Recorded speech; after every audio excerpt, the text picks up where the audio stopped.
생각과 발상은 머릿속에 스파게티 덩어리처럼 엉켜 있다. 한 가지 생각이 다른 수많은 생각과 복잡하게 얽혀 있어서 한 가지 생각을 고스란히 가려내 거기 집중하기가 쉽지 않다. 그래서 종이에 생각을 옮겨 쓰는 것이 중요하다. 글로 쓰는 것은 생각 하나하나를 독립적 결정체로 굳혀서 다른 생각들과 분리해 숙고하게 해준다. 목록을 만든 다음 거기 적힌 항목들을 바라보고 생각하는 과정을 가져보자. 처음에는 중요해 보였던 것들이 빛을 잃기도 하고 반대로 처음에는 미미하고 시시해 보였던 것들이 흥미진진하게 부각되기도 한다. 나는 어렸을 때 진 켈리 주연의 뮤지컬 영화 사랑은 비를 타고를 보고 진 켈리가 때로는 미끄러지듯 우아하게 때로는 경쾌하고 현란하게 춤추는 모습에 넋을 잃었다. 20대까지 그 영화를 몇 번이나 보았다. 탭댄스를 배워서 나도 진 켈리처럼 춤추고 싶다는 욕망이 일었다. 그래서 탭댄스를 나의 목록에 올렸다. 탭댄스는 목록에 5년간 머물렀다. 탭댄스를 목록에 쓰자마자 영화와 TV의 탭댄서들이 눈에 들어오고 탭댄스를 다룬 기사와 글이 사방에서 달려들었다. 탭댄스를 다룬 TV쇼와 매체는 그 전부터 있었지만 내가 탭댄스를 목록에 쓰기 전까지는 내 가시권 밖에 있었다. 35세 때 나는 드디어 탭댄스 강습반에 등록했다. 그 후의 이야기는 차차 하기로 하자.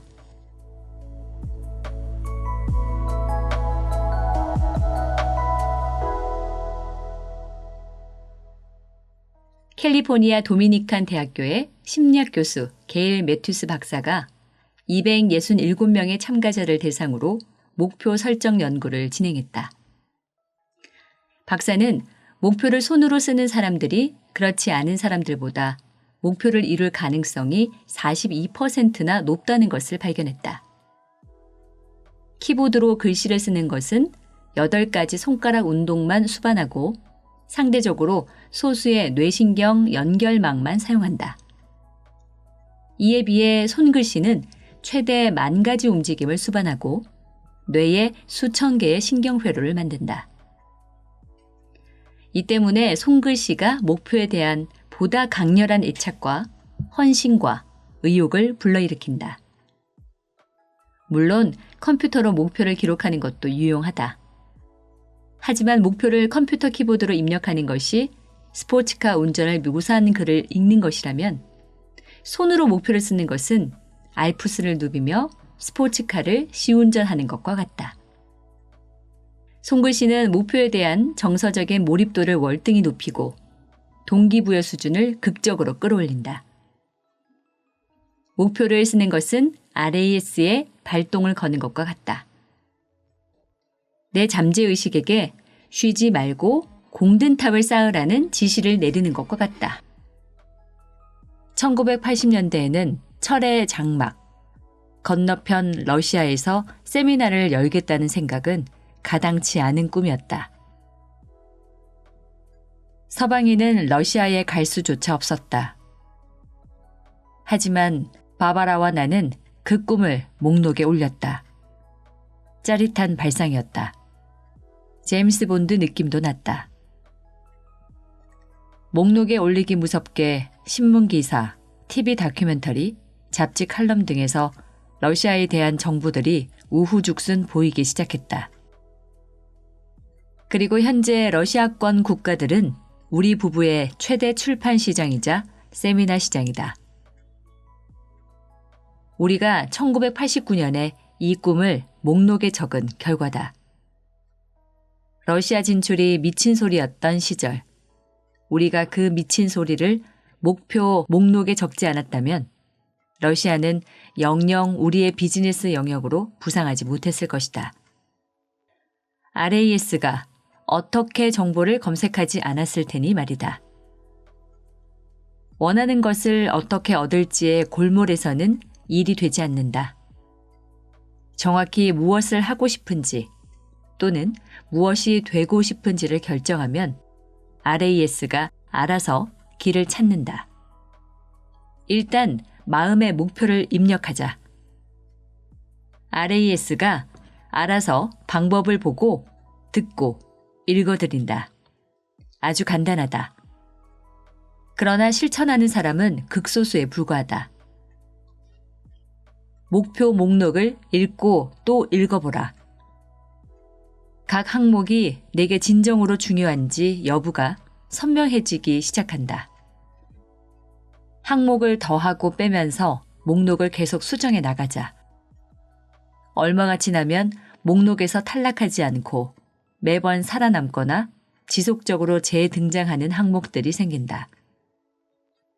그런 항목들이 내게 의미 있는 목표다. 목표 목록을 침실벽과 욕실벽에 붙이고 복사본을 냉장고에도 붙이고 컴퓨터의 화면 보호기로도 쓴다. 내가 주로 시간을 보내는 장소, 항상 눈이 가는 지점에 붙여놓자. 곳곳에 붙여놓자. 새로운 것이 생각날 때마다 추가하자. 목록은 길수록 좋다.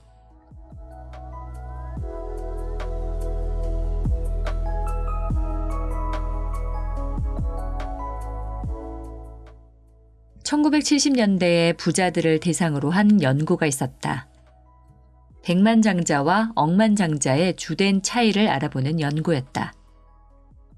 두 그룹 모두 부유한 것은 같았지만 연구진은 두 그룹의 성취도 차이를 만든 요인에 집중했다.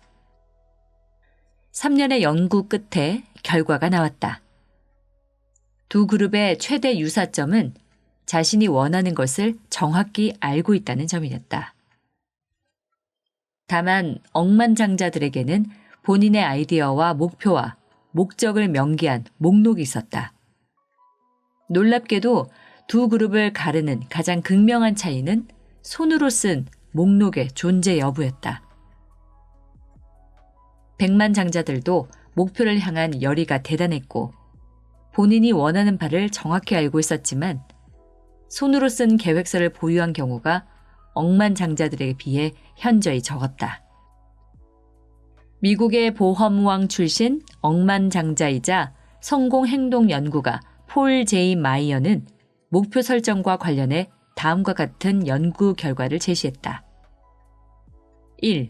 미국인의 3%가 목표와 계획을 글로 확실하게 써놓는다. 2. 10%가 인생의 목표로 삼는 생각을 가지고 있다. 3. 60%가 목표 설정을 고려하지만 금전적인 부분에 머무른다. 4. 27%는 목표 설정이나 미래에 대해 생각해 본 적이 거의 없다.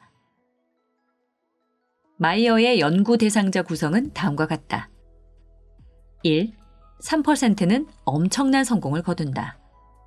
2. 10%는 적당히 부유하다. 3. 60%는 이른바 서민이다. 4. 27%는 국가 보조나 자선에 의지해서 근근히 산다. 할 일은 분명하다. 목표 목록을 만든다. 직접 손으로 써서.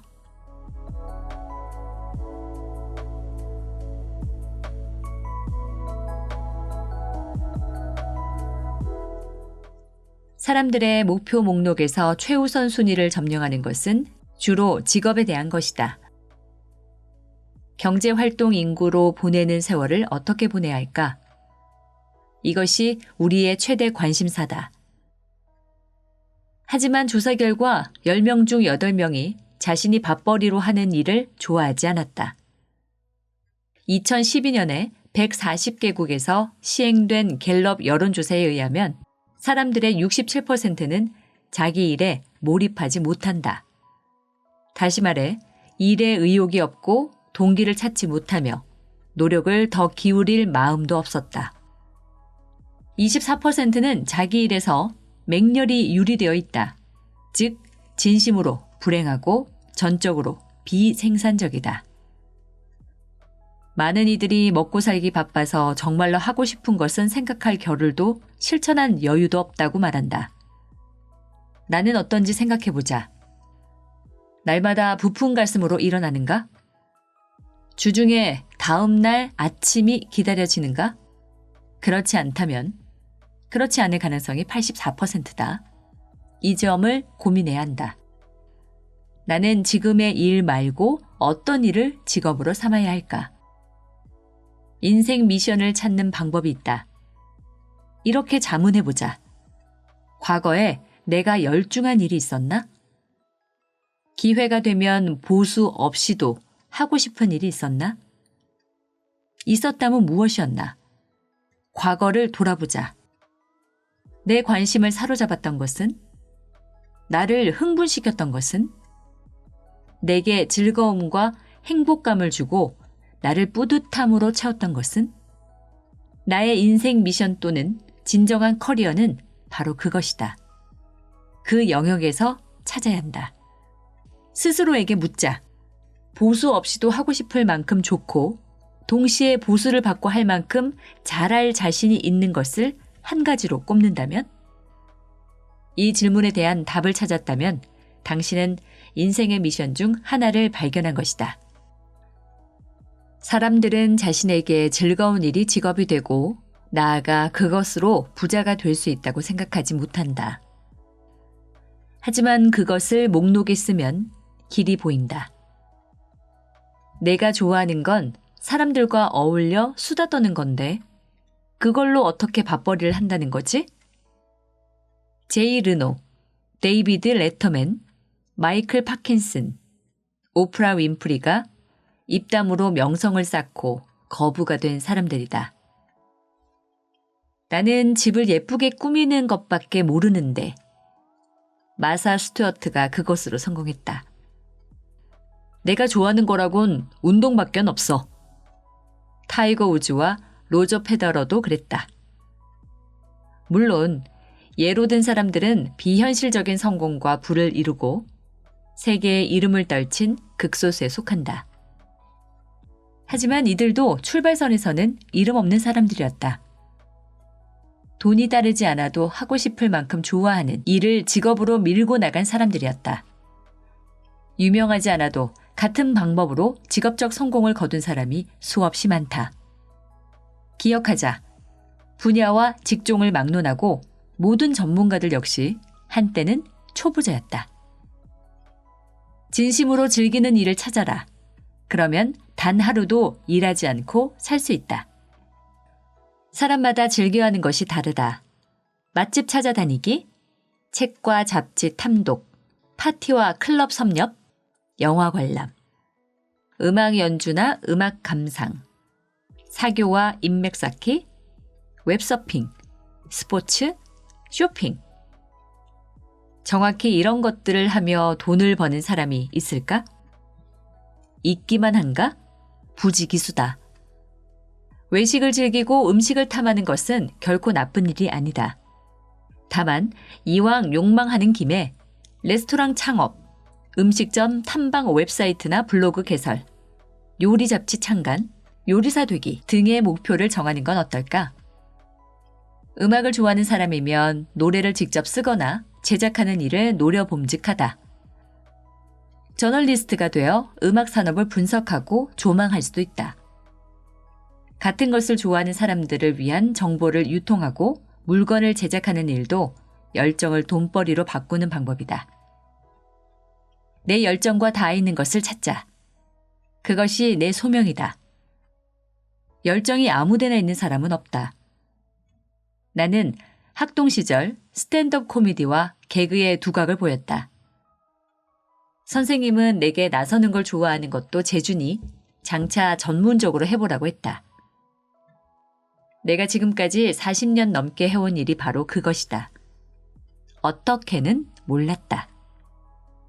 다만 나는 하기로 결심만 했고 나머지는 내 RAS가 했다. 나는 24세에 세일즈 교육 지침서를 썼다. 그랬더니 불티나게 팔렸다. 나는 여기에 고무되어 유명 작가가 되기로 결심했다. 어떻게 할지, 어떤 책을 써야 할지는 몰랐다. 나는 학력 수준도 높지 않고 더욱이 작문은 취약한 과목이었다. 하지만 중요한 것은 하겠다고 결심한 것이었다. 나는 작심했다. 그뿐이었다. 그 목표를 공책에 쓰자마자 어떻게 할지에 해당하는 답들이 보이기 시작했다. 2년 후 나는 사람들의 마음을 읽는 법에 대한 책이라면 분명 베스트셀러가 될 것이라는 결론에 이르렀다. 그리고 책상에 앉아 첫 문장을 썼다. 옛날 옛적에 항상 첫 문장이 가장 어려운 법이다. 하지만 첫 문장을 쓰자 제대로 발동이 걸렸다. 나는 책 제목을 고객의 보디 랭귀지로 정했다. 이 책은 보디 랭귀지라는 제목으로 출간되었다. 나의 첫 야심작이었다. 내 나이 27세였다. 나머지는 이미 알려진 대로다. 내 흥미를 끌고 내 가슴을 뛰게 하는 것이 있는가? 그것이 무엇이든 돈이 될 수 있고 훌륭한 직업이 될 수 있다. 그러려면 우선 나는 무엇을 좋아하는 사람인지 알아야 한다. 내가 진정으로 좋아하는 것을 정해서 그것을 또박또박 적어야 한다. 단순 밥벌이는 진정한 업이 아니다. 열정을 업으로 이룰 때까지 생활비를 벌기 위한 잠정적인 밥벌이는 때로 필요하다. 하지만 그런 일은 밥벌이 그 이상도 그 이하도 아니다. 불행히도 우리 중 80% 이상이 그런 일을 업으로 삼고 있다. 돈을 주지 않아도 하고 싶은 일이 무엇인가라는 질문을 받았을 때 그것이 지금의 내 직업이라고 대답할 수 있는가? 그렇지 않다면 지금 당장 거기서 벗어나기 위한 탈출 계획을 짜야 한다. 잡은 파산을 겨우 면한 상태를 뜻한다. 일은 그저 일일 뿐이라고 생각하는가? 그렇지 않다. 지금 이 순간도 수많은 사람들이 가슴 설레는 일, 더 하고 싶어서 몸이 근질근질하는 일을 하며 성공의 길을 걷고 있다. 그런 일을 해야 아침마다 벅찬 가슴으로 일어날 수 있다. 성취감이 있는 삶을 살려면 그런 일을 하며 살아야 한다. 순전히 돈을 벌기 위한 창업이나 커리어 선택은 시간의 시험을 견디지 못한다. 적성에 맞지 않는 일은 냉소적이고 불행한 사람을 만든다. 가슴에서 이것이야말로 내 일이라는 울림이 있는 일을 하면 결국 돈도 따르게 된다. 문제에 밀리지 말라. 꿈을 밀고 나가라.